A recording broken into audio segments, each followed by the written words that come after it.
And practice positions like that chap on the slide there, so that we can get the LCO head. So we can get stronger. I mean, are you telling me you can't do that? I don't know. How to get stronger? Do you want to get stronger? I mean, maybe you want to get stronger in your physique. I took up yoga late last year. I'm rubbish at it. I feel very embarrassed, and all the doors are shut. My wife is not allowed in the room while I'm trying to do my yoga.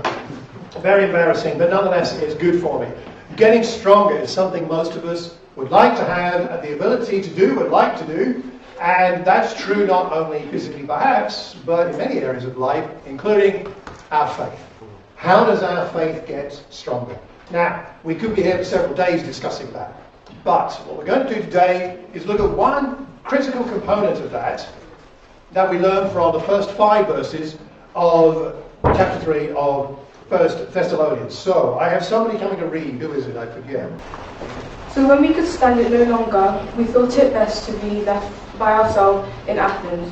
We sent Timothy, who our brother and co-worker in God's service in spreading the gospel of Christ, and strengthened and encouraged you in your faith, so that no one would be unsettled by the trials. For you know quite well that we are destined for them. In fact, when we were with you, and we kept telling you that we would be persecuted, and it turned out that way. As you well know, for this reason, when I could stand it no longer, I sent to find out about your faith. I was afraid that in some way the temper had tempted you, and that our labours might have been in vain. Fantastic. Great reading, right? Yeah. Wonderful. Thank you for excellent reading, and also hello to all the online people today. Hope you're having a good day and a good time, and I'm glad you can join us. Let's talk about Paul's emotional state. How's Paul feeling? Paul's writing this, right? He's got a very close relationship with the church in Thessalonica. Remember, he was there for, how long was he there when he started the church? 3 weeks or thereabouts. Okay. How long has it been since he was there when he's writing this letter? About a year. And what's going on in Thessalonica? Just to remind ourselves, why is he writing the letter? What are some of the things that are going on? What do we know? How are they feeling? How are they doing? What's it like for them back in Thessalonica? What would you say? They're doing well? They are doing well. They are growing, strong in their love in many ways. Strong church, not a weak church. What else? What are they going through? So later on in the chapter, later on in the book, actually at the very end of chapter 3 and then chapter 4, we're going to find that Paul addresses some issues around the second coming of Christ. So they've got questions about what's called the second advent, and that's coming up, but also they've got opposition, right? And why do they have opposition? What's causing the opposition? This is the text.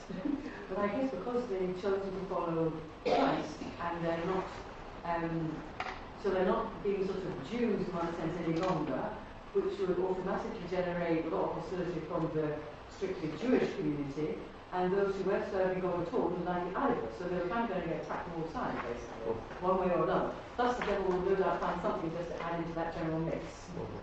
Very true. He tends to do that. He's throwing extra things into the mix, problematically, yes. Okay, any other thoughts? So Paul has been writing to these people because they are undergoing the same kind of suffering and persecution while Paul was there, except that now it's been a year since he was there, and they're undergoing it on their own, and they're being disturbed by a lot of these things. Like you said, some of them are Jews that have become Christians, and they will have been separated from their Jewish friends and family, and they would have been under a lot of pressure. And the majority of the church were not Jewish, they were Gentile. We know that because Paul talks about the fact they turned from idols to serve the living God, right? End of chapter 1, verse 9, verse 10. So they turned from the idols, and Jews wouldn't have done that. That would have been the Gentile people. And when you turn away from idols and idol worship, you kind of put yourself outside of the norms of culture and society. Remember, one of the quotes I gave you one week was by Tom Wright, was saying it's a bit like becoming a Christian and giving up idol worship would be a bit like the equivalent for us of giving up televisions, phones and cars. Right? That's the cost of becoming a Christian. It's so extreme. No wonder they stood out and were given a hard time. So that's some of what's going on. And Paul is very concerned for them. So how do you think he's feeling? How is he feeling? Anxious, nervous, very worried. Yeah. Sorry? Concerned. Probably not sure if you did the right thing or not by leaving. Well, you wonder, if you leave and then they have all these problems, should you have stayed longer? Yeah. Could help them. Or should you try to stay longer at least? Okay. What responsibility does he have for their challenges? Maybe.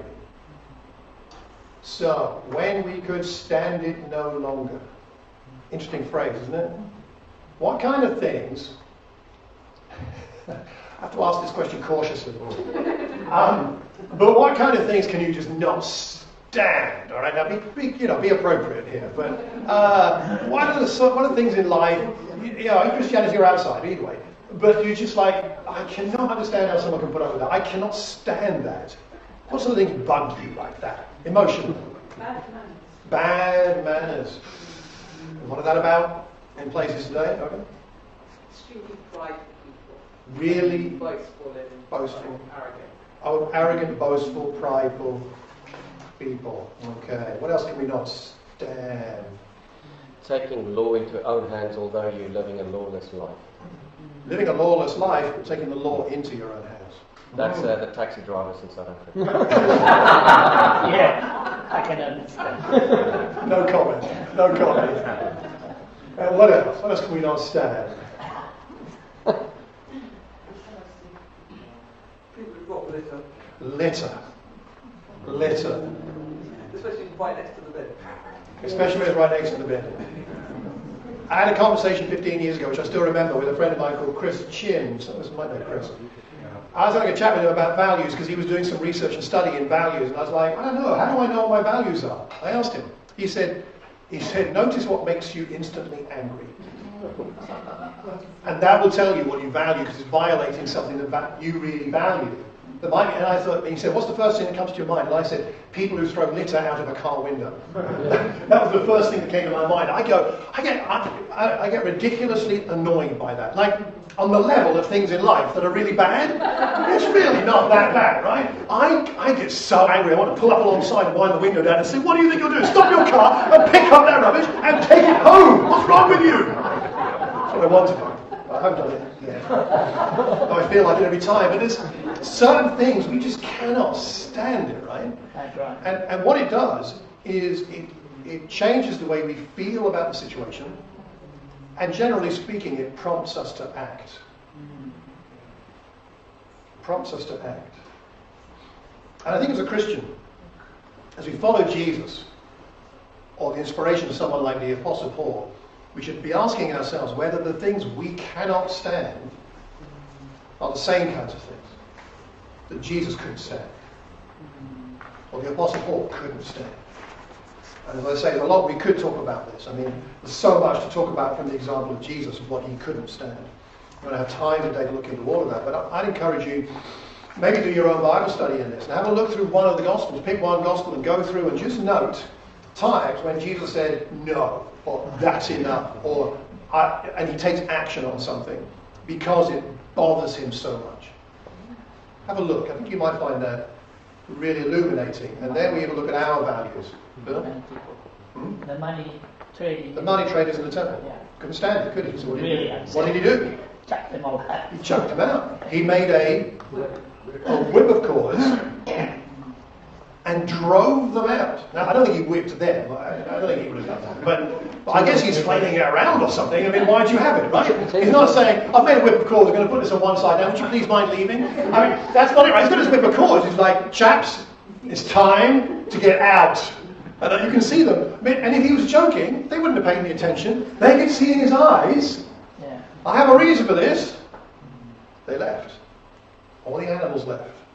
All the money changers left. It's a very good point. So, I think here's the thing is, from this passage, what I'd like to briefly just have a look at is what's going on here. What could Paul not stand? And I think the main thing he couldn't stand was, well, if we look at the answer to why he's wanting to help, he said to Timothy, He couldn't go. Remember from the previous section, he tried again and again to go, but Satan stopped him. He couldn't go, so God had another plan, and that was to send Timothy. So he says, we sent Timothy. I decided it would be better for me to be on my own in Athens, on his own. He always worked with a team. But he says, no, Timothy or Silas, whoever else has got to go, you go. God will look after me here on my own in this city. You go, this amazing guy, Timothy, to strengthen and encourage you in your faith. That's what he's wanting to do. Strengthen them in their faith and encourage them in their faith so that, his objective, no one would be unsettled by these trials. Because he knows these trials unsettle Christians. Because trials unsettle all of us. Trials are tough. Trials make us doubt. Trials make us fearful. Trials are the tough things in life. But we don't need to be unsettled by them. Pulled off course, another way of translating the word, is like drifting out of sea from a harbour or something like that, or being pulled out by a tide. And you don't need to be pulled off course. But in order not to be pulled off course by the trials of life, and honestly, I don't know about you, but I'm finding what's going on in the world right now really unsettling. On lots of levels, whether it's Ukraine or whether it's other things that are going on in this country and abroad. Not to mention these things in my own life. Some of my family challenges, and Penny, her father's in and out of hospital right now. He's back in hospital again this week. Don't know really what's wrong. You know, it's a do we go visit? Do we not? Who's helping who? And stepmom, and then her mum's got some challenges with health. I feel like I'm easily. Normally, there's a bit of a barrier somewhere between the things that are unsettling me and my own settled peace of Christ in me. Right? There's a bit of a bigger barrier, but it feels to me at the moment like that barrier is really thin. It doesn't take a lot to push through it. And we've all got those trials, and what we need strengthening and encouraging in our faith. And this is what Paul is doing, is what he's trying to do. Faith gets stronger when we get upset. That's what I would say. You know, when we're passionate about something, we act. And if we're going to see our faith strengthened, we've got to step out. Step out, but first get upset about the right things. Now, whatever we think about war, or whatever we think about other things that are going on in life, in the world that aren't good, we can only be really upset about a small number and make that useful to us. If you're upset about everything, you're just a horrible person to be with. Because all the time you're just saying how everything is horrible, right? It's not true that everything is horrible. I went out this morning feeling the burden. But once I got into the woods, I started walking around and thinking, God is here, He's with me, He loves me, and these woods are really quite nice. I can't see any war here in the woods. I can't see any ill people, like ill relatives in the woods. I'm in the woods. What a nice thing to be in the woods. I mean, it's not like ever everything is horrible and nasty and needs changing. So we've got to figure out what are the key things to be really upset about. And for him, he could stand it no longer that they were troubled by things that unsettled their faith. But one of the things that I think as a Christian community we have to do, I don't like saying it quite like that, but I think it's true. I think we have to take care of the responsibility to strengthen one another's faith. That's right. To encourage one another's faith. It's never the responsibility of only one person. And of course, it's not only the responsibility of us here, we have friends outside of this congregation that can help us, but certainly as a community of faith, as a family of God, we've got to accept the responsibility of saying, if I can strengthen your faith, I would like to. And if you could strengthen my faith, I would really be grateful for that. We're not going to grow in our faith unless we're a community which is upset, or what's the phrase he uses? He can't stand it any longer that someone is struggling with their faith. That should upset us. In a spiritual sense. Of course, not in a judgmental sense. Like, my faith is strong, yours is weak, you need me. Aha. Let's go and have a coffee and I'll explain to you all the ways that you need me to help you with your faith. That's not what I'm talking about, right? I'm talking about a mutual exploration of how's it going? Recently I was at an event somewhere else, and I noticed two people in the room I was in who normally are really energetic and lively, whatever. And it was a Christian event, and they looked quite down. And so they left, and I called them later, and I said something, I didn't say down, are you weak in your faith? I said something like, you didn't look yourself today. You look tired. Are you okay? I mean, that's where you start, right? Because For this couple, what happened was they had a very demanding weekend. They had people over. They stayed later than they expected them to stay. There'd been some other things that had happened. You know how it is, right? And they were just really, really tired. And actually, their faith was just fine. They were great. They were doing fine. But they appreciated my asking. And I think sometimes we build this stuff up to be bigger than it needs to be. It's not like you have to have a PhD in theology to be able to encourage someone in their faith. You don't have to know everything about counseling and therapy. You just need to ask a kind question. A kind and open question. And with that, then conversations begin. And when conversations begin, then we might have the opportunity to encourage each other in our faith. In faith. This morning I got back from during my prayer time, a text message came in and it was a brother who I know, but not very closely, but just said, "Hi Malcolm, how are you? I've been praying for you this morning. Just wondered how you are." I was really touched by that. Because this is not somebody I see very often. We're not even that close in some ways. We know each other. He's from another part of the church. And we haven't talked recently at all. I don't know what he was praying about for me, but I'm glad someone's praying for me. And it's really nice to know that he would ask. Simple thing, isn't it? It lifted my spirits. And I thought, gosh, so he's praying for me. Then it made me think, I wonder who else is praying for me, I just don't know about it. And it encouraged my spirit to think about those things. Faith gets stronger when we get upset about the right things. And when one of the key things is that we can then help people with their faith. That's what he wants to do. And he sends Timothy because he acts, and it's about acting. It's saying not to speak is to speak. Not to act is to act.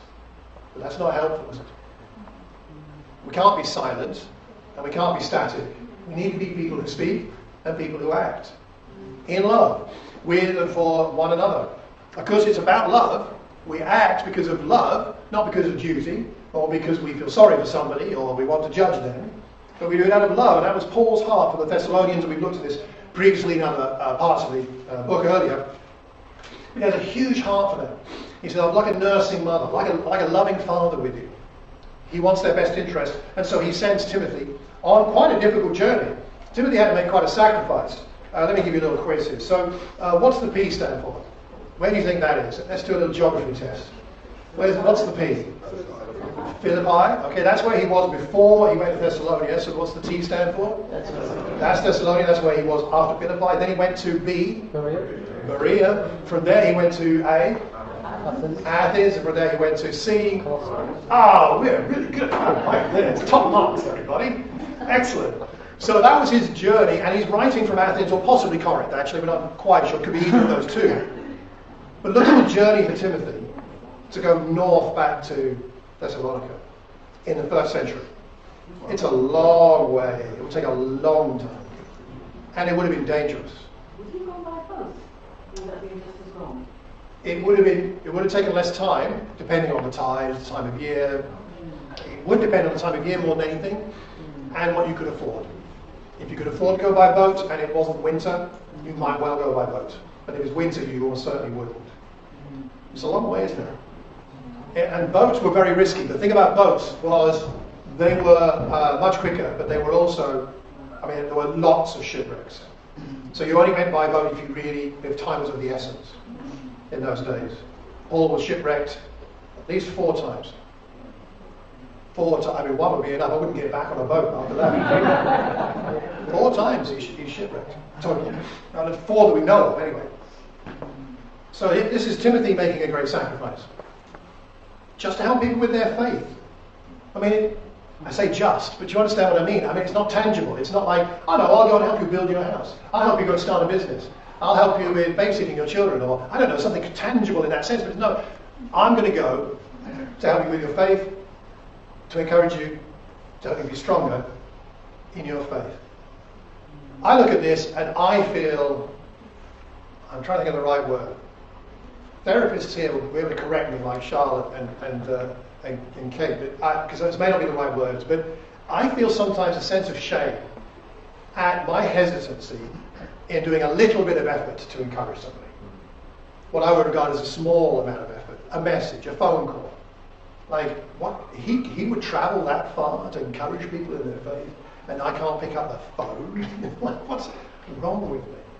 Now, contexts are different for us today than then. I'm not trying to make a direct comparison. We're not Timothy, that's not Thessalonica. But I do think it's worth thinking about how much, if we love people and we want them to be strong in their faith, that we make the effort. We make the effort to step outside of our comfort zone, take time. I appreciate the teens coming to Thames Valley next week. And it's a sacrifice for them. All right, that's pretty much a whole day. And it's a sacrifice for people like Danny or Victor or others who are going to be taking them, driving them all the way there. And I think that is an act of sacrifice to help these teenagers with their faith, to encourage and strengthen them. I hope it also will encourage Danny and everybody else involved. But that's the kind of thing we're talking about. We're talking about traveling to encourage people. We're talking about time to encourage people. We're talking about energy given to encourage other people. And along with that, we have to acknowledge there's a risk. There's a risk in this. Why is there a risk? Well, there's several risks. One is you could try and encourage somebody and they may not appreciate it. That's the truth, isn't it? Sometimes we get resistance. Sometimes that's not good on their part, and sometimes it might be because we were insensitive and judgmental. But it can hurt when you try to help somebody and then they say, no thank you, or worse than that, like, who are you to judge me? Well, these kind of things happen, right? There's a risk there. The outcome is uncertain. You might do all your best to help somebody and they might still struggle in their faith and even leave the faith.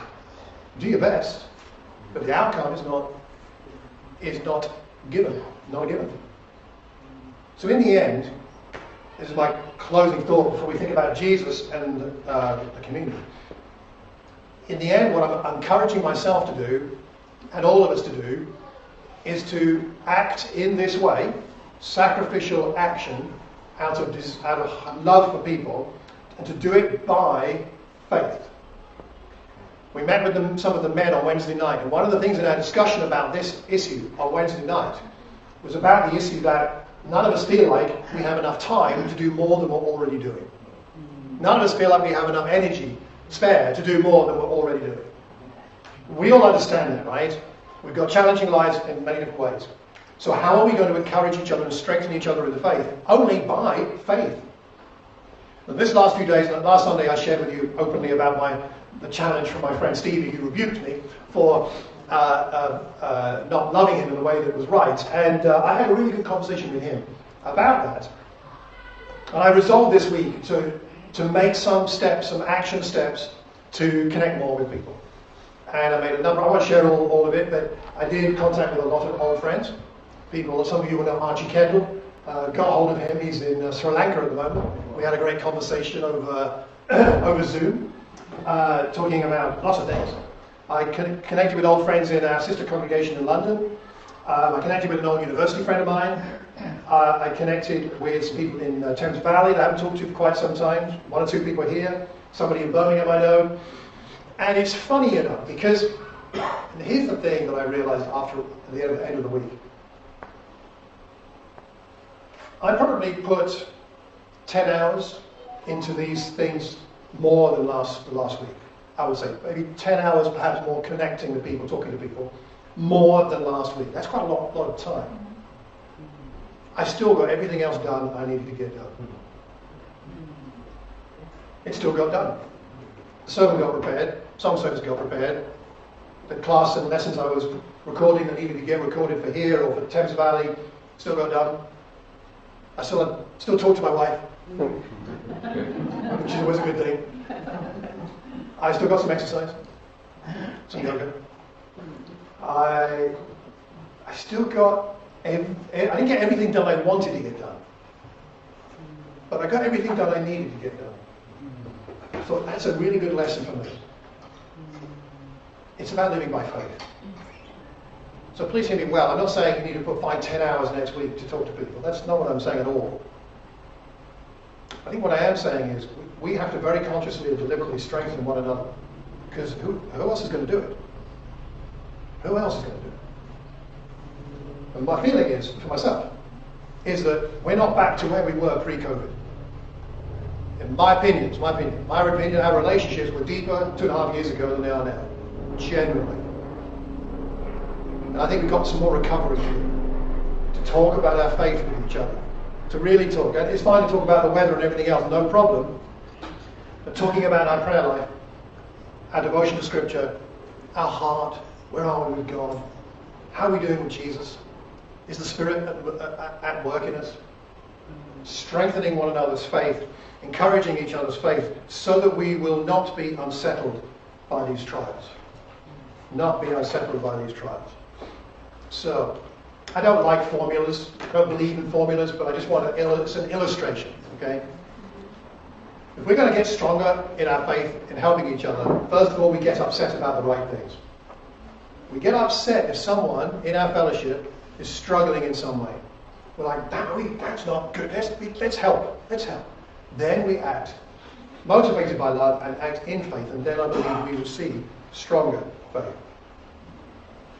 Stronger faith. Ephesians 4, verse 25. Each of you must put off falsehood and speak truthfully to your neighbour, for we are all members of one body. Speaking truthfully to one another. Then our faith will get stronger. You know, just to finish, and then Chantil, there, you will pray for us in a moment before we take bread and wine. As I've been thinking about this the last few days, and I've been praying more for people, including people here, it's really occurred to me how lucky I am to be here. I mean, I kind of always feel that, but it's been highlighted for me the last few days. I feel so lucky to be part of this fellowship. I feel so lucky to have friends. So lucky to do the Christian life together with you. I feel so lucky. I mean, lucky isn't really quite the right word. I know it's inadequate. But there's nowhere else I'd rather be. There's nowhere else I'd rather be. I've had some good times as a Christian in various places in my Christian life. But I can say, with all my heart, I don't want to be anywhere else. This is the best place for me. I feel that deeply. I just want you to know, I want us to know, I want us to feel that way about each other. I hope we do, but I think as we pray more for each other, by name, and as we talk about our faith together, we will find ourselves confirmed as being in the best place we could be. Not perfect, not without its troubles, not without our sins against each other at times, but the right place. I hope you feel that. I mean, I feel like I'm in the right place. Because Christ has brought us together. Now, when we think about all this, the greatest example of this is Jesus himself, who was in the heavenlies, and at some point, I imagine the conversation between him and God the Father was like, Jesus said, you see those people down there on earth? You see them suffering, you see them suffering for their sins, you see they don't have a living relationship with you, God, Father. And Jesus saying, I can stand it no longer. I've got to go. And so he came, because he couldn't stand to see us without the Spirit. So he came and he sacrificed, much more than anybody ever has.